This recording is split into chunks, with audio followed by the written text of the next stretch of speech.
India will identify, track and punish every terrorist and their backers. India will... In no uncertain terms, Prime Minister Modi makes it clear that the perpetrators of the dastardly Pahalgam terror attack will be hunted till the end of the world.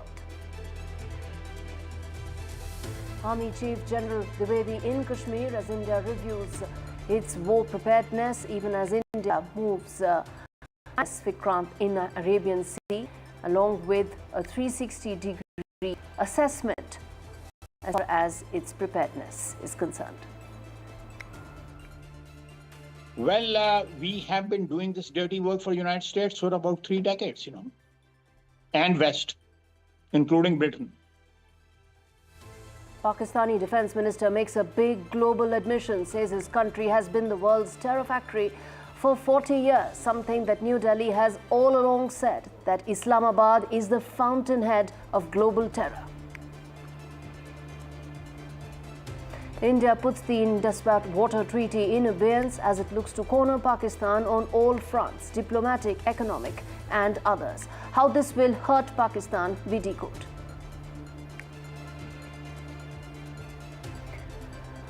India flexes its military muscle as it plays mind games with Pakistan. The Indian Navy test-fired precision missile, the Indian Air Force conducting drills, even as Pakistan announced that it has test-launched the surface-to-surface nuclear-capable missile. And it's time to call out the segregated journalism that's done worldwide. CNA, the Singapore state broadcaster, has the gumption of tampering India's maps. Such media outlets are fomenting terror and helping terrorists. We tell you why.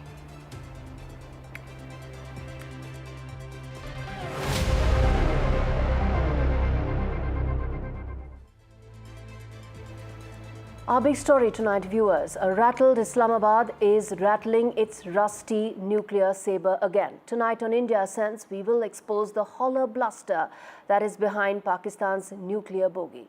But before that, I want you to hear the admission by the Pakistani Defence Minister, Khwaja Asif, about the terror factories that Islamabad has been creating in this interview to Sky News. Listen in.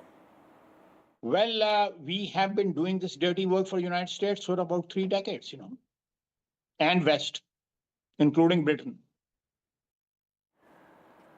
So for decades, Pakistan pretended to be a partner in peace while nurturing these fires of jihadist terror. They made big bucks off the US aid during the Cold War, backed jihadists in Afghanistan, and then doubled down, exporting this to Kashmir and to rest of the world.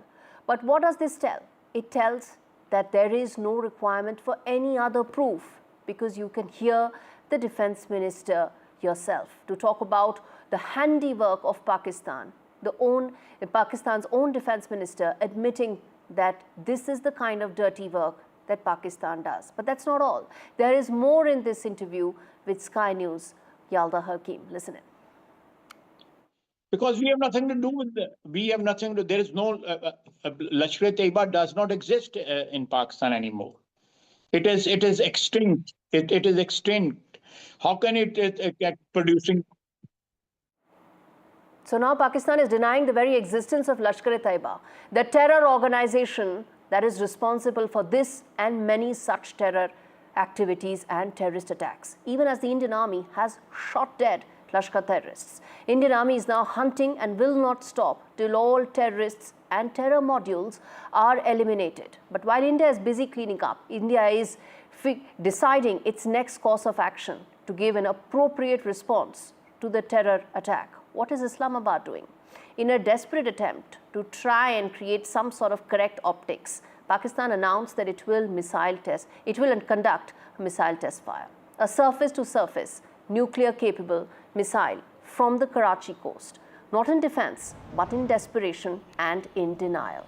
But make no mistake, India's preparations are in full swing, from stationing its aircraft carrier to the war drills by the Indian Air Force. It's a 360-degree prep. The days before Pahalgam massacre, Pakistan Army's chief in fact, even went on to glorify the jihadist ideology. The message is clear that terror isn't just fomented, it's celebrated. Islamabad's nuclear posturing is nothing but a last-ditch gimmick from a regime that can't treat its sick or feed its poor or feed its people. Bharat will not bow, not to terror, not to threats, and certainly not to failed states that are hiding behind false bravado.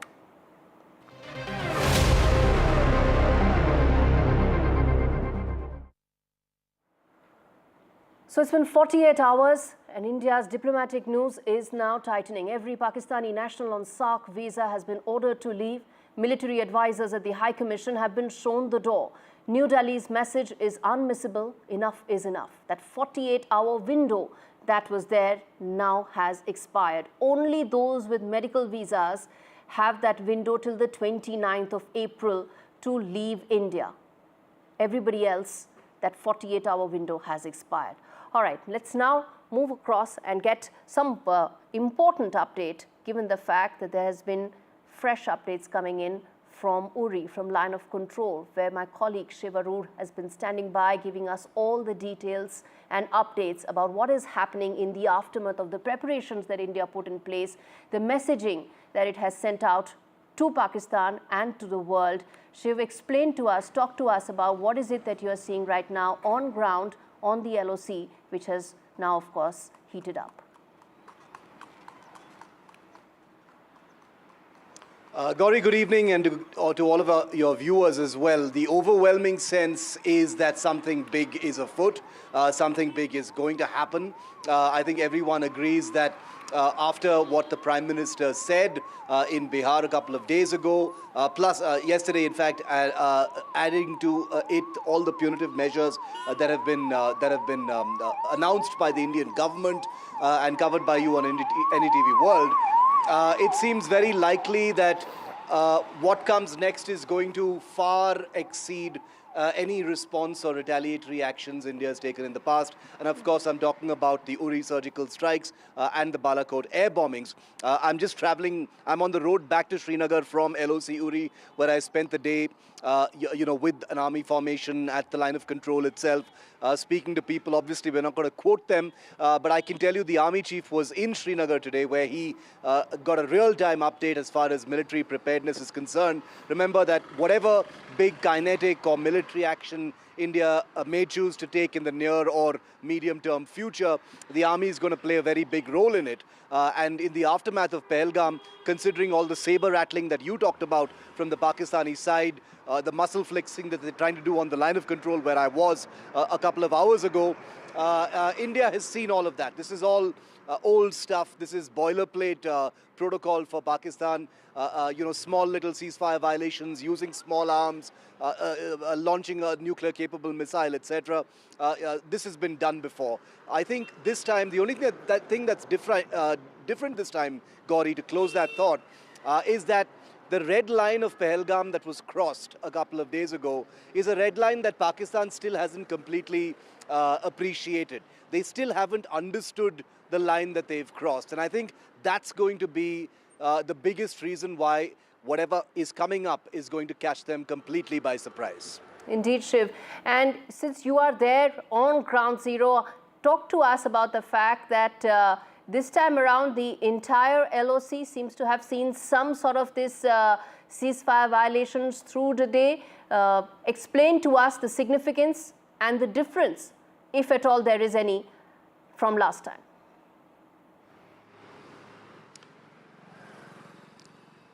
Indeed, the ceasefire violations, as you yourself know and you've reported, Gauri, are a fairly routine feature along the line of control, the 740-kilometer line of control, despite there being a ceasefire between the two countries. And that, of course, has remained one of the biggest bilateral ironies. The fact that we have a ceasefire, but in no place is a ceasefire more violated than the LOC.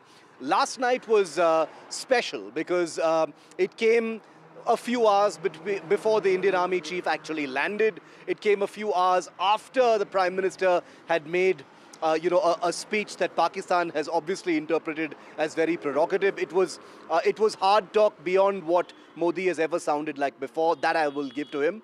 And these ceasefire violations have to be seen in that context. ceasefire violations by themselves are not really such a big deal. Yes. But when Pakistan army posts were basically using machine guns and small arms fire to light up the entire line of control last night for over half an hour. And where I was in LOC Uri just a short while ago, the sustained fire went on for more than an hour, according to the people that we spoke to. So there are psychological mind games at play here, Gauri.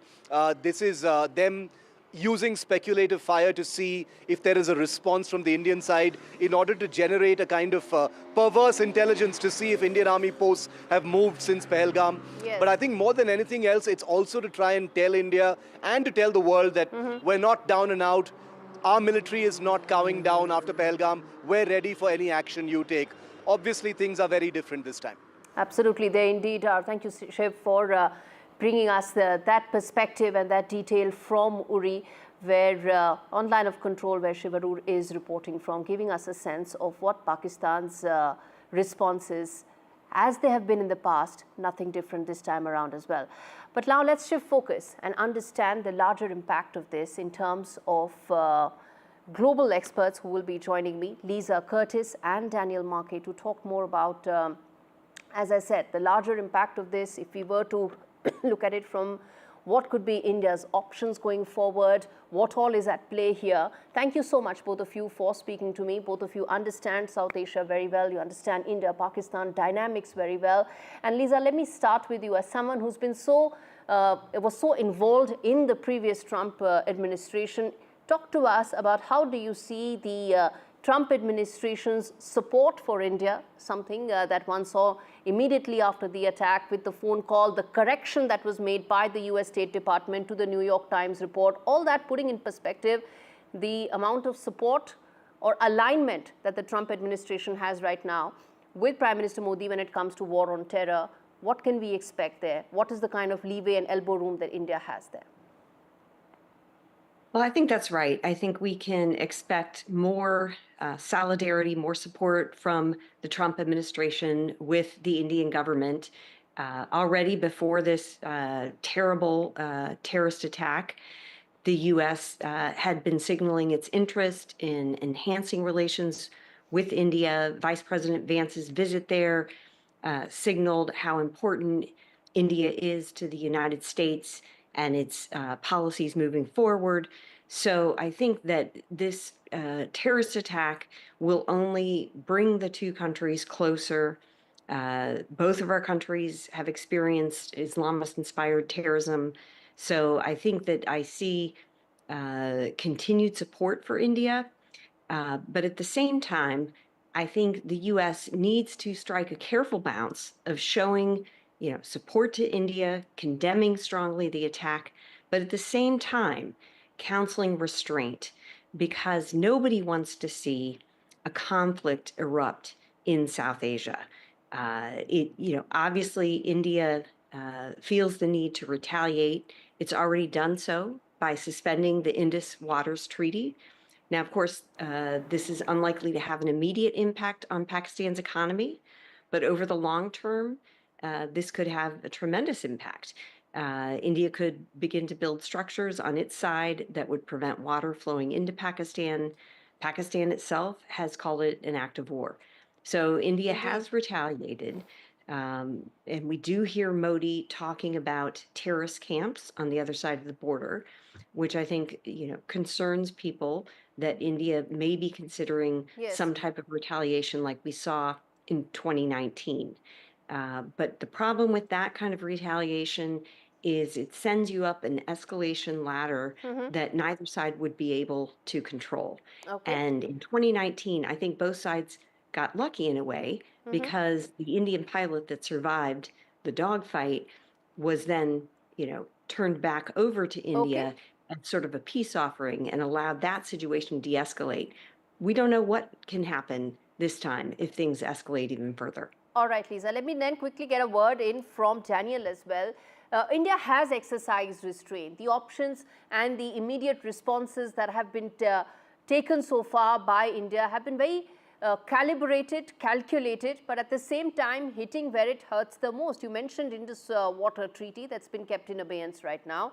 Impact will be felt in some time, but that's just one of the measures that India has taken so far. Daniel, what do you expect could be the next, given the fact that what next is something that many people are asking right now in the region? Well, the first thing to recognize is that India actually enjoys a great deal of international sympathy and support on this issue, particularly when framed as having been an attack on innocent civilians, tourists. There's no question that the world generally is aligned behind India, and India has a lot of friends on this. But as Lisa pointed out, it does look like India's next step beyond putting the Indus Waters Treaty in abeyance is some sort of kinetic military operation against Pakistan. And this is certainly understandable. India is angry. And we have seen other states like Israel also be angry after horrific terrorist attacks. But I think there are lessons to be learned, even from the Israeli case, about the dangers of entering into military operations where the end is not clear from the start. And as I look at the Pakistan problem, the depth of that problem is extreme. There is not an end to that problem through easy military action. Otherwise, India would have already undertaken that. India has tried a lot of different steps with Pakistan. Few of them have had any significant success. So as India entertains military operations as options, which I think is normal under the circumstances, the question is, what do they expect to get? How can they end that military campaign in a way that leaves India better off than when it started? And right now, I don't see any easy answers to that question. Mm-hmm. Okay. Lisa, which brings me to ask you another important aspect of this entire conversation is the Simla Pact that has been mentioned. Do you see that this was, of course, after the 1971 war, and the impact do you think that will have on the bilateral relationship from an India point of view, from New Delhi's point of view? Do you think that could allow India to be able to explore more options? Well, I think Pakistan has said that, it has the right to suspend any and all treaties, including the Simla Pact, which would be, I think, quite dangerous. This is a very important agreement between the two countries, and removing it obviously would be very dangerous on both sides, in terms of both sides would have, options to try to, change borders through military means. So I think that would be an extremely dangerous step. I think, the most helpful thing that we have seen from the U.S. side, I think in the last, 25 years or so, was after the Kargil crisis, the U.S. really changed its position to respect for the sanctity of the line of control that divides Kashmir, essentially making that the de facto border. And so this is something that's very important and sort of inherent in the Simla Pact. And so removing that, I think, would be a major step back in the relationship between India and Pakistan. All bets would be off. And, it does seem like it would be a precursor to another war in the region, which, nobody wants. Nobody wants to see war break out between two nuclear armed states. All right, I'll leave it there. Lisa Curtis and Mr. Daniel Barclay, thank you so much for taking out the time and speaking to me on India Sense, on a story that we'll keep coming back to. In fact, on that note, I'm going to slip into a very short break, come back on the other side with lots more, including breaking updates coming in from Ground Zero. Stay with us.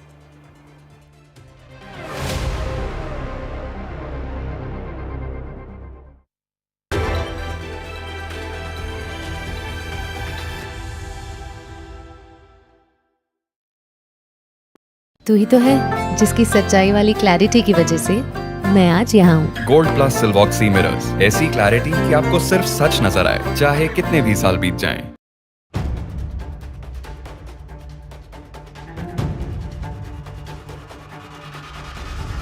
If it matters to you, if it matters to you, if it matters to you.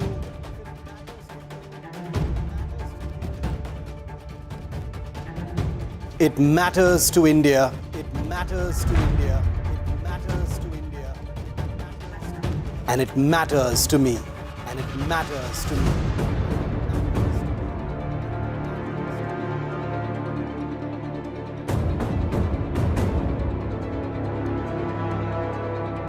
India Matters with Shivaru, only on NDTV 24/7. More news that matters. Big exclusive, Tulsi Gabbard. All the parties should accept their verdict with all humility. Why the opposition to it? Why taking big steps? More debates that shake the system. More exclusives you won't find anywhere else. Not just another prime time. Hello and welcome to The Southern View. I'm Veera Raghav. This is the news break and I'm Vasudha Venugopal. This is the last one.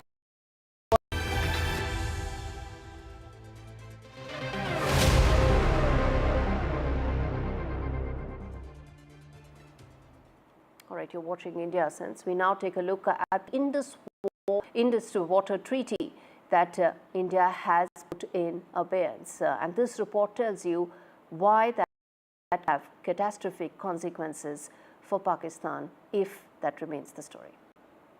Indus Waters Treaty of 1960 will be held in abeyance with immediate effect until Pakistan credibly and irrevocably abjures its support for cross-border terrorism. India's response to the Pahalgam attack is cold, calculated, and potentially catastrophic for Pakistan. For over 6 decades, the Indus Waters Treaty kept the water flowing. But now, that flow may stop. India's river system feeds Pakistan's fields, but if the taps turn off, the damage could be irreversible. With inflation at 38.5%, interest at 22%, and reserves drying up, Islamabad is teetering. Now imagine that without water. Crops will fail, food prices will spike, and millions may even struggle for drinking water. And there's no backup. Only 10% water shortage, no recourse in the treaty, and the World Bank at best a paper tiger. India played fair for 63 years, but bad faith has its price, and 247 million Pakistanis may end up paying the price for the ISI and Pakistani Army's terror activities.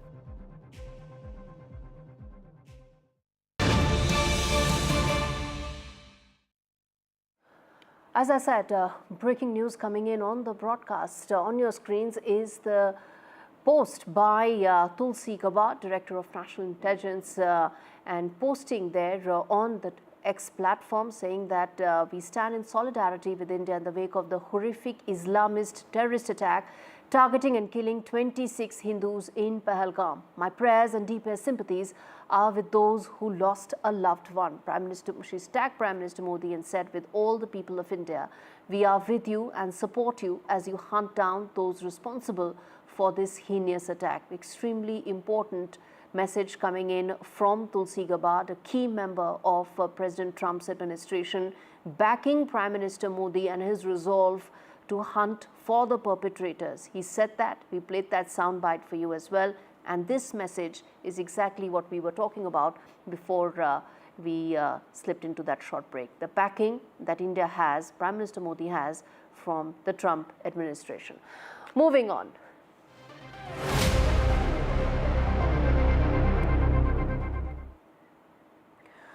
Global media skews the Kashmir terror attack reality. It has in fact, the map manipulation is another such effort by CNA, the Singapore state broadcaster. Why is it that Western media tries to sanitize terrorism when it comes to India, which has been facing this for over 30 years? This report tells you the story in detail.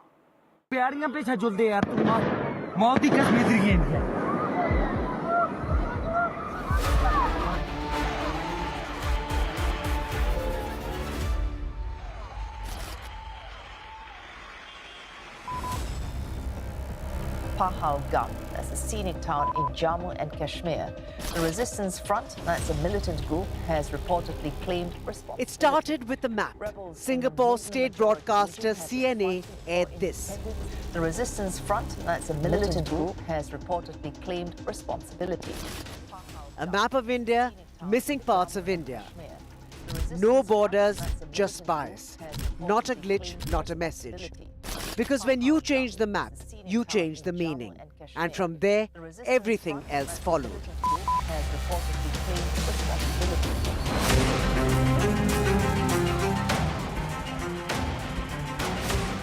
On April 22nd, the pine-scented air of Kashmir's Pahalgam turned metallic with blood. 26 innocent tourists slaughtered. And yet global media painted over it. Gunmen, militants. As if vocabulary can soften terrorism. As if redrawing lines makes the blood invisible. When bombs go off in Boston, Brussels or Paris, we don't wait to say terrorism.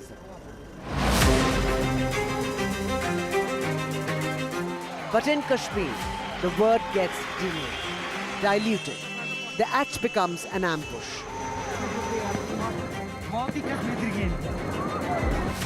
The terrorists, insurgents, militants, or even gunmen. Each phrase, a scalpel cutting away the truth. Each headline, another wrong map, not of land, but of morality. Even the US House Foreign Affairs Committee had to set the record straight. But the lies weren't just in words, they were also in the designs. In every altered border, in every map that omits reality and amplifies propaganda.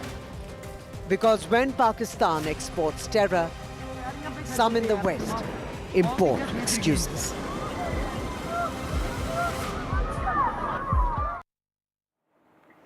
Viewers, that's all the time we have on this edition of India Sense. Thank you so much for watching this very special edition.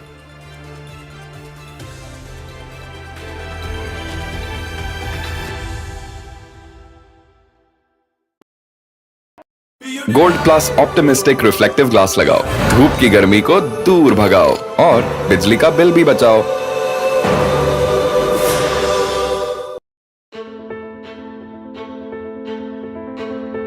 News is not just headlines, it is what impacts you. And news should never be mistaken for noise.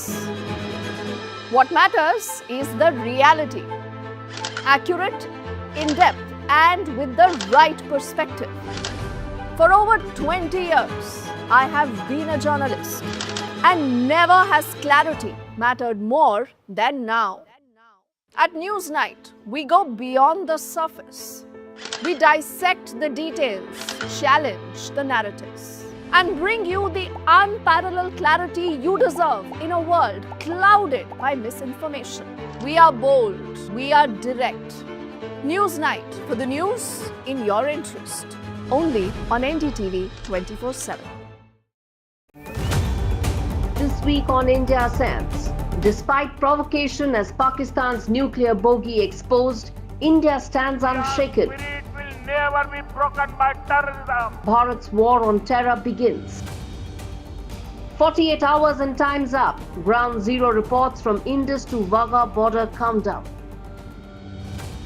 Maps that erase, narratives that enrage. How global media is fueling the fire in Kashmir. All this and more only on India Sense with me, Gauri Dwivedi, at these timings on the NDTV network. In today's interconnected world, India's voice is more crucial than ever. When India speaks, the world listens. At NDTV World, we are that voice, bringing you intelligent and insightful news from India and beyond. From geopolitics and diplomacy to economic shifts.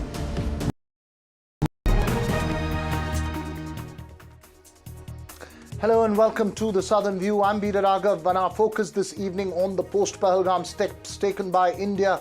What next? With a special focus on the suspension of the Indus Waters Treaty. But first, let's take you through the headlines we're tracking this hour. Mr. Amit Shah holds a crucial meet with Jal Shakti and external ministers on the suspension of the Indus Waters Treaty. Say the centre formulates a plan to immediately enforce the suspension. Shah tells chief ministers to ensure identification and deportation of Pakistani nationals in their states. The army chief reviews Jammu and Kashmir security situation, gets a detailed briefing. Lieutenant Governor Manoj Sinha urges him to hunt down those responsible for the Pahalgam attack.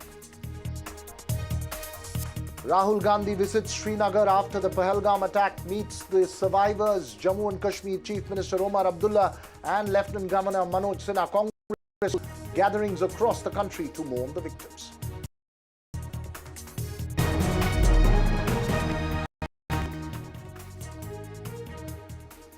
Our focus this evening on what next in the post-Pahalgam exchange between India and Pakistan. Important and closely watched developments all through the day with a message from the centre. Union Home Minister Amit Shah chaired a key meeting to discuss the Indus Waters Treaty, which India has suspended. A meeting that lasted for nearly 2 hours. Water Resources Minister C.R. Patil and External Affairs Minister S. Jaishankar, amongst other colleagues from the cabinet. The meeting focused on technical aspects of India's decision to indefinitely suspend the treaty, and sources tell NDTV that implementation will be carried out in phases. The treaty allocates over 80% water from the 3 western rivers, Indus, Jhelum and Chenab, to Pakistan, and the 3 eastern rivers to India. India is the upper riparian state, and the suspension of the treaty and diversion of waters is being monitored closely globally. Pakistan has called it an act of war. The government is formulating a short, medium and long-term action plan for implementation, according to sources. India had formally notified Pakistan of the immediate suspension on Thursday evening, citing no end in cross-border terror. India has also downgraded, remember, diplomatic ties with Pakistan, expelled Pakistani military attachés and closed the Atari land transit post. And Home Minister Shah has asked chief ministers to identify and deport Pakistani nationals in India. The army chief, meanwhile, reviewed the situation in Jammu and Kashmir. The opposition Congress party has held nationwide gatherings to mourn the victims of the attack, and Rahul Gandhi visited Srinagar and Pahalgam earlier today. Several reactions, political and otherwise, that came in through the day. Listen in to Omar Abdullah. India has taken some steps as far as Jammu and Kashmir is concerned. Let's be honest, we have never been in favor of the Indus Waters Treaty. We have always believed that the Indus Waters Treaty has been the most unfair document to the people of Jammu and Kashmir. Now, what the medium to long-term implications of this are, that's something we will have to wait to see. Joining me now is my colleague Aishwarya Jain, who tracked that meeting at the Home Minister's residence, which ended a short while ago. Aishwarya, some really strong points coming out of that meeting in terms of clarity on the way forward.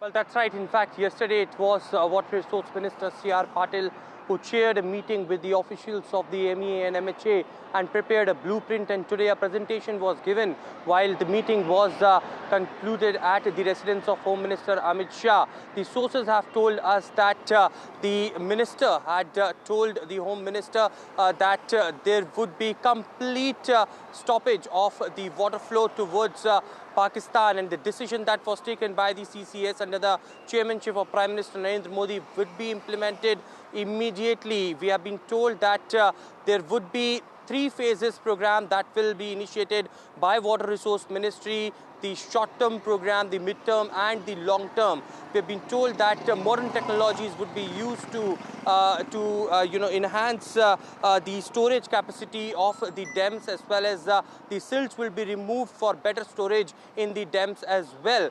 The World Bank, who was the main agency involved in this treaty, they will be informed by the Indian government as well about the decision that the Indian government has taken. Implementation of this decision will be on the immediate effect is something that C.R. Patil had told the Home Minister, and the impact of this decision on Pakistan will be visible soon, as being told after this meeting. So clearly a blueprint had been prepared. It's a long drawn process, but the work will begin immediately is something that the Water Resource Ministry, the Jal Shakti Ministry had told the Home Minister. Right. Thanks very much there, Aishwarya, for those details. We'll keep a close watch on this. This is a complex issue. What are the options before India? Joining me now, a special panel this evening. Ambassador Dilip Sinha, who served in Islamabad and was India's former permanent representative to the UN in Geneva. Ambassador Anil Triguniath, who has served in several important positions globally. Security analyst from Bengaluru, Colonel KPM Das, who's a veteran of many postings in Kashmir. And Dr. Tara Karta, former Director, National Security Council Secretariat. My first question to you, Ambassador Dilip Sinha. Multiple questions and focus about India's suspension of the Indus Waters Treaty. Several confabulations as well. We just heard the meeting coming to a close at the Home Minister's residence. Put this move in perspective for us and the message India is sending to Pakistan and the world with this decision. This treaty was signed several years ago in certain circumstances. Unfortunately, the treaty which we signed did not have a conclusion clause. It didn't have an expiry date. Normally, treaties have that. But we did not provide that for that. And the result is that even though circumstances have changed completely now, and we have had great difficulty in operating the treaty because of Pakistan's obstructionist attitude in the implementation of this treaty, we are stuck in a situation where when we proposed to Pakistan that there should be an amendment to the treaty, Pakistan turned it down. In this treaty, we thought we had got a fair deal in the sense that the three rivers of the eastern rivers in Himachal and Punjab, Haryana were given to India in its entirety, and the three rivers of Jammu and Kashmir and Ladakh were given to Pakistan. But in terms of the quantum of water, 70% of the water flows in those rivers of Indus, Jhelum, and Chenab, and only 30% in the eastern rivers.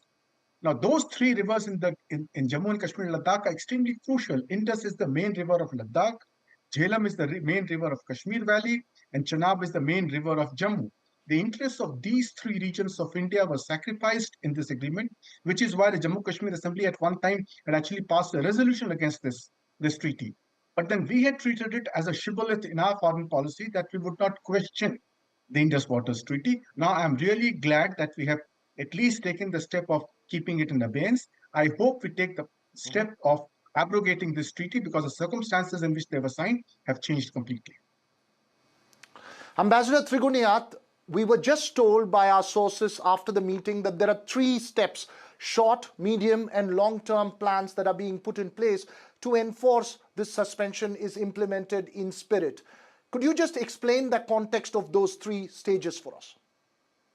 Well, as Ambassador Sinha mentioned, that India has been asking for quite some time for consultations with Pakistan, which it has been refusing to discuss this treaty. And therefore, I think 2 days ago, yesterday probably, our Secretary of the Jal Shakti has written to her counterpart, Ali Raza, that because the material changes have occurred, which has India has been asking for consultations and Pakistan has refused. Therefore, India has decided to hold the treaty in abeyance. And therefore, today, what the meeting has been taken place at the residence of the Home Minister essentially is giving the short-term, medium-term, and long-term plan. Now, because these things should have happened long back, we have had 6 of these on Chenab itself. We have 6 barrages and I think dams. We should have desilting and all that we are talking about now, because this has been going on for quite some time and water is required in India. And therefore, what we can do, and the Prime Minister himself has been saying for long, that blood and water cannot flow together. And Pakistan has not changed it. So it has been very clearly mentioned in that letter that has been communicated to the Pakistanis that it is because of the attack which has happened and continuous use of terrorism by Pakistan against India. And therefore, this has been held in abeyance. So I think that now the war footing, as the Minister Jal Shakti must have told what exactly physical steps will be taken. And I think the experts can tell you how much desilting will take place, how much storage of water can be done, because you can't just stop the water just like that. I mean, there has to be some ways. Absolutely. Of course, there are times when you can supply, sometimes you can do more, open the dams, and also sometimes that can be very dangerous. And I have seen it. And that is the handle that India has right now in its hands. And I think this is a very significant decision that the government has taken and this is the only thing that was going to clearly indicate the resolve of the Indian government in a diplomatic manner. Absolutely. Dr. Tara Karta, on the one side is the optics of a stern and strong message, but on the other side is trying to achieve the fundamental aims that we want to achieve, both in terms of eradication of terror in Pakistan and also in terms of the global reactions. What would be the fundamental steps ahead for India? I think in terms of the terrorist attack, we've got adequate, calls from abroad saying that, people have condemned it and all the rest of it. But in the end, what depends is what you do, right? In terms of the Indus Water Treaty, I just want to say this in a couple of sentences. This is one of the most foolish treaties ever. I think within your network, I have no political, dog in this fight. But do you know that we actually signed the treaty in about 15 to 20 days, where Pakistan took 2 years? Second thing is 70% to them, 30% to us. Insane. Third is the conditions. And those conditions, by the way, are what you're changing right now. In terms of where you can put the outlets, where you can, what is the size of the dam. That is what now you are changing. Desilting is something you have to do anyway. So basically what he's talking about is in changing from run-of-the-river projects to proper storage capacity dams. That is going to kill Pakistan's agriculture at a time when it is already fighting within itself. The Sindh, a couple of days ago, there was a huge fight between the Sindh and the Punjab on an initiative called the Cholistan Project. 6 canals to be taken around. So there's a huge fight between Punjab and Sindh. So they're already water stressed, they're already water starved. So this is, it's huge. So it's bigger than anything you can do to them. But if you talk of other measures, I think we should now be very open about the fact that Pakistan is a terror state. It's time to stop this acceptance that, this is what Pakistan does. Oh, Pakistan does terror all the time. Sorry, we are done. That is the message that should go. This has to stop, and it has to stop now. And this has to be done. This you need international help. Everything else you have to do on your own. In the end, you have to fight your own battles, but this central message has to go. Enough is enough. Enough is enough. This has to stop, and it has to stop now. You say it's a very important and loud message. Colonel Das, from the Army's point of view, today the Army Chief was there conducting a review. From the Army's point of view and from the military point of view, what would be the key focus areas at the moment? Yeah, so this is very interesting. So I know someone said that somewhere in 2040 is when we are going to be short of water in the world. And there's talk of water wars, right? So I think much ahead of time, this abrogation of this treaty has essentially done that. There's a strong security perspective to this decision, is my view. It is not a tactical decision, unlike the 5 bullet points that was announced in the press briefing. This one stands out as something very strategic. If you look at Pakistan, 30% of its economy is dependent on hydropower, right? And a lot of small and medium businesses. And Pakistan, is a very relatively a manufacturing kind of industry-based economy. Add to that the complexity of CPEC. We know that CPEC is part of the critical infrastructure in Pakistan.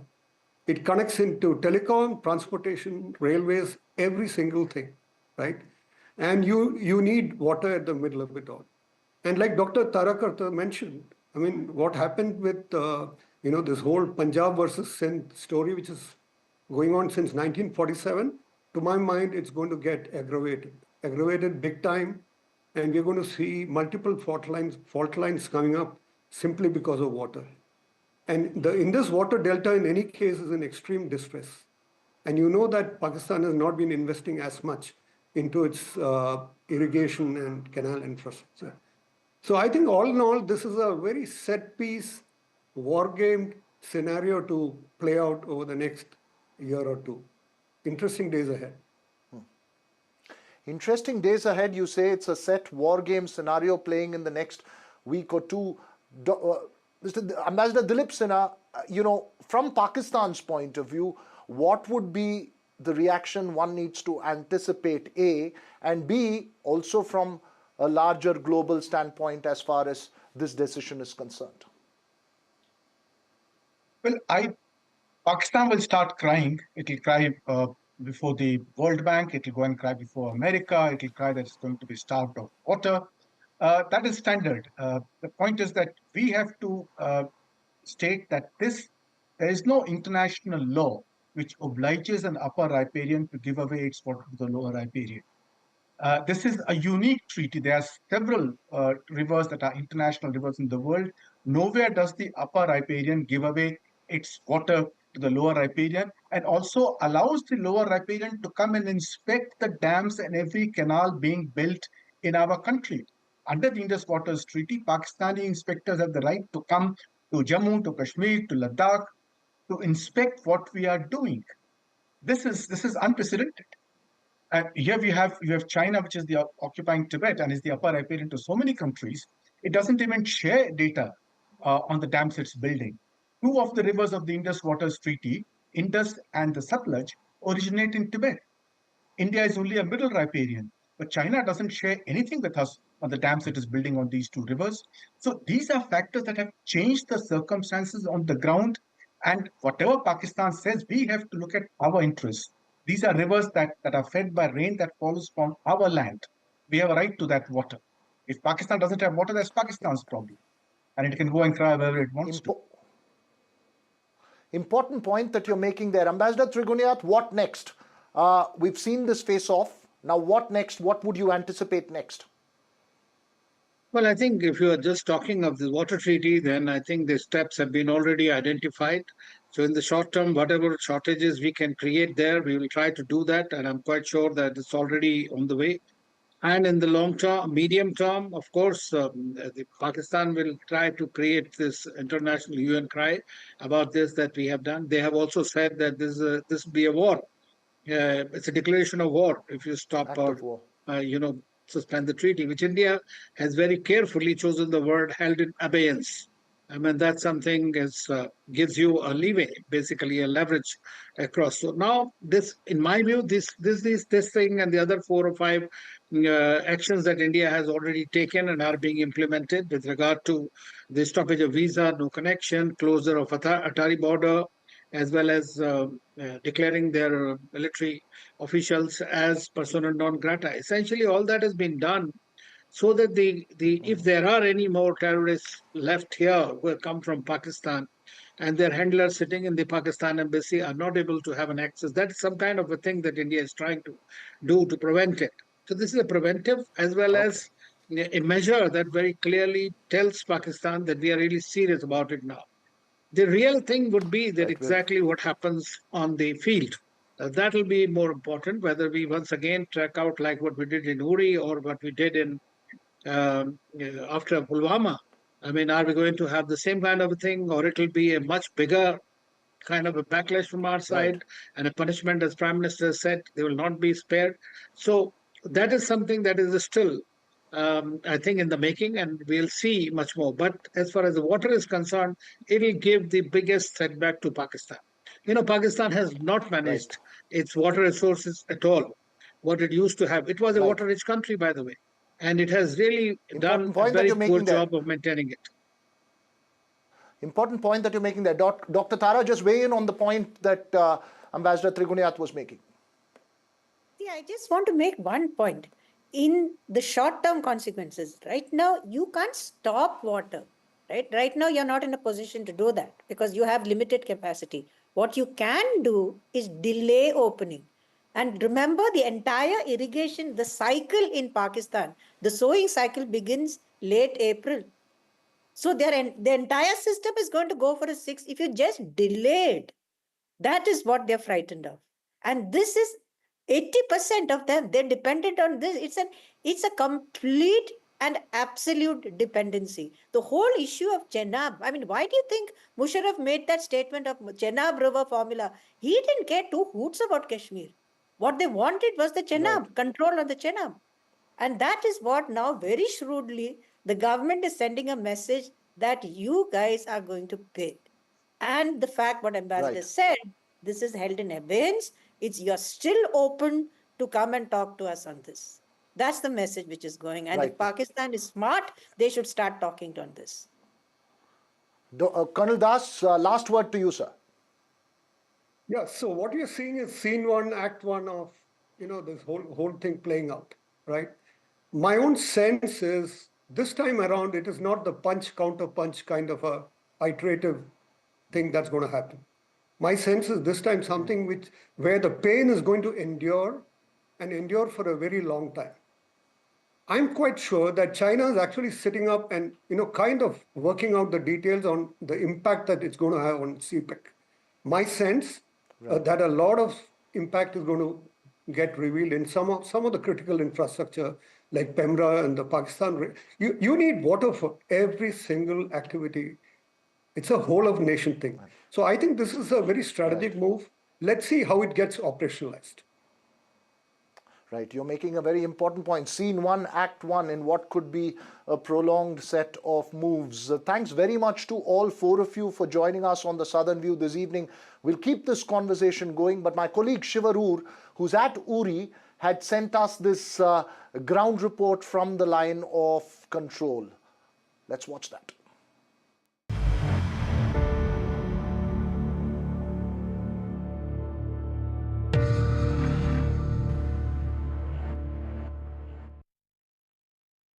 Two days after the Pahalgam massacre, the line of control is heating up rapidly.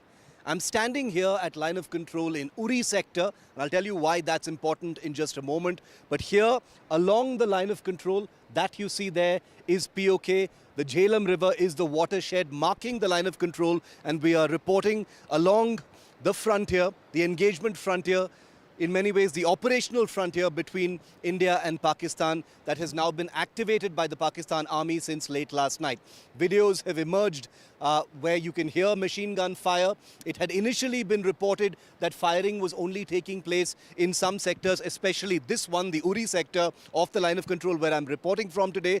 But we now know, and NDTV can confirm, that those ceasefire violations by Pakistan last night have actually been taking place along the entire stretch of the line of control, all the way across many posts, but especially here.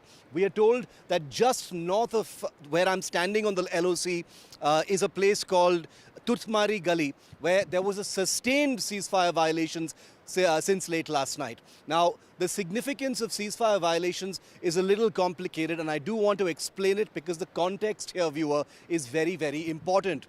The ceasefire violations do take place periodically. India and Pakistan do have a ceasefire that is active at this point of time.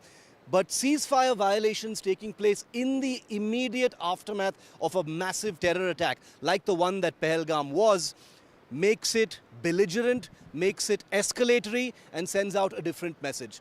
You may wonder why Pakistan is firing in the dark. What provoked them to fire? Well, it could be speculative firing. That is the largest consensus, that they're trying to fire in order to see where India's posts are, where the Indian army posts are, whether any movements have actually taken place in the aftermath of the Pahalgam terror attack, where the gaps might actually be, in order to elicit a response from the Indian side, in order to pinpoint where the Indian posts are and whether they've actually moved. It's actually an exercise in intelligence gathering, but there is another aspect to it. And as we report here, and there's a sign here, not very subtle, that says we are under observation, enemy observation, I can tell you that the Pakistan army, especially in light of the clarity that has come in from the Indian political leadership, that something big is coming up. Big military action possibly could be ahead, even though that has not been articulated or enunciated by the political leadership in India. The Pakistan military is also under pressure to show that it is not cowing down, it is not bending down, it is awake, it is alert. Awake is a word that the Pakistan military loves to use in the context of the Indian military, and that's what these ceasefire violations may also be about. Because remember, until the balloon goes up, until conflict actually starts, until a confrontation actually happens, possibly even here along the line of control, the truth of the matter is Pakistan has learned very well from China about what mind games and psychological warfare is all about. And that's the reason why whether it is Pakistani posts in POK in that direction, up that hill and beyond it, across the line of control behind me, there's firing taking place, or whether it's on social media where you've got many of the open source intelligence handles and social media accounts of the Pakistan army trying to paint a picture of a very, very ready, battle ready and prepared military looking for the Indian military to make its first move. Pakistan is trying to send out and radiate an image of readiness and preparedness. Now, it is not for us to guess or decide what military action or if military action will be taken. All indications are it could be. But this particular place where I'm reporting from right now has a huge amount of significance. This is a place from where infiltrations have regularly taken place. This is a place where the famous 2016 surgical strikes happened as well. And this is not very far from the Uri camp where one of the worst terror attacks actually took place. And that's the reason why, as we continue to report and navigate the fallout of Pahalgam, where I'm standing could possibly be very, very important. At LOC Uri in Jammu and Kashmir with Ashwini Mehra, Shiv Arur, NDTV. We'll watch more ground reports from Shiv from Ground Zero there on NDTV. That's all we have time for on the Southern View this evening. News and updates continue right here.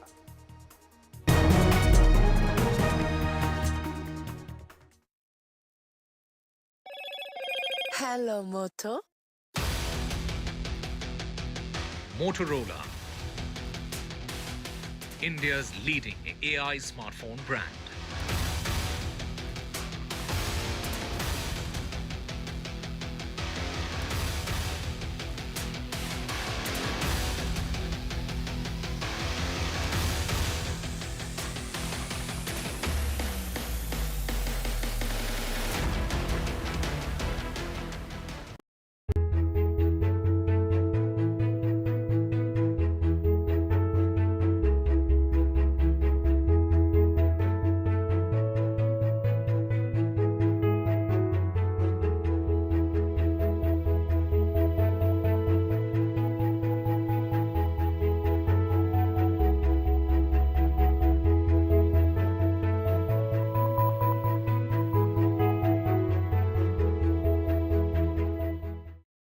I've been reporting on all issues, big and small, from Andhra Pradesh, Telangana, rest of South India, bringing you all the action, all that you need to know, all that you want to know. The energy of Maximum City is infectious. I bring in that energy in our news coverage from financial capital Mumbai. Covering from the southernmost part of India over the last 23 years, I bring in-depth and 360-degree coverage from the Dravidian heartland. The land of Mishti is also known for its bitter politics. I have seen much water flow under the Howrah Bridge, covering Bengal in all its vivid colors.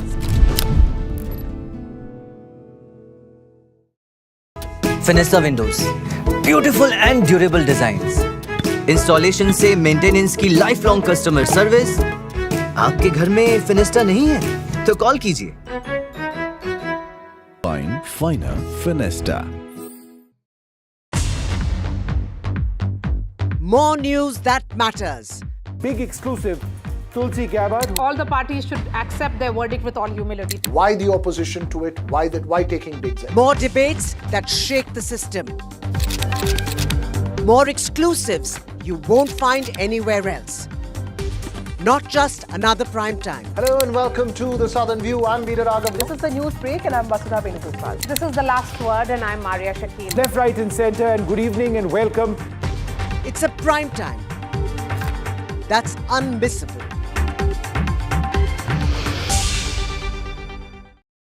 That's huge. That is a biggie. It's out of there.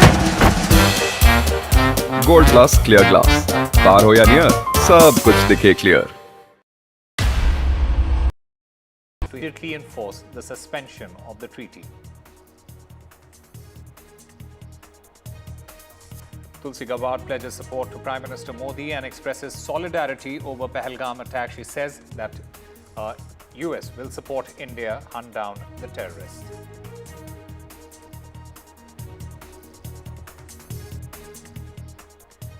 The LOC heats up amid the India-Pakistan escalations. NDTV gets you the ground reports from LOC in Uri.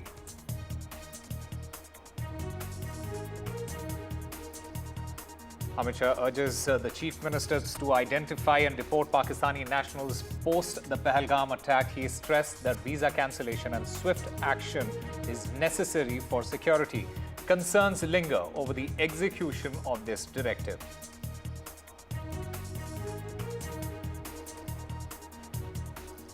Army Chief reviews Jammu and Kashmir security situation. Lieutenant Governor Manoj Sinha urges him to hunt down those responsible for the Pahalgam attack.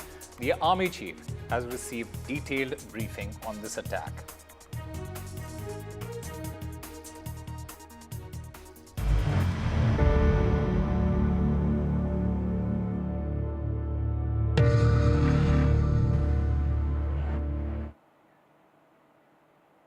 Hello and welcome. You're watching NDTV 24/7. I'm Osama Shab. Amid the aftermath of the Pahalgam terror attack, support has been pouring in for India. Now, the United States, it stands with India. Tulsi Gabbard has given her support, very strong support for India. The US government has in fact pledged support for India. Tulsi Gabbard in fact said that the United States will support India hunt down the terrorists. And my colleague Gauri Dwivedi joins us to get us more on this. Gauri, how crucial and significant is this? Osama, this is very significant. The tweet that, the post that Tulsi Gabbard has put out clearly says in no uncertain terms that we, in fact, I'm quoting from that, which says that we are with you and support you as you hunt down those responsible for this heinous attack. See, this is the strongest support that the US can give and is extending right now to Prime Minister Modi and also the government of India.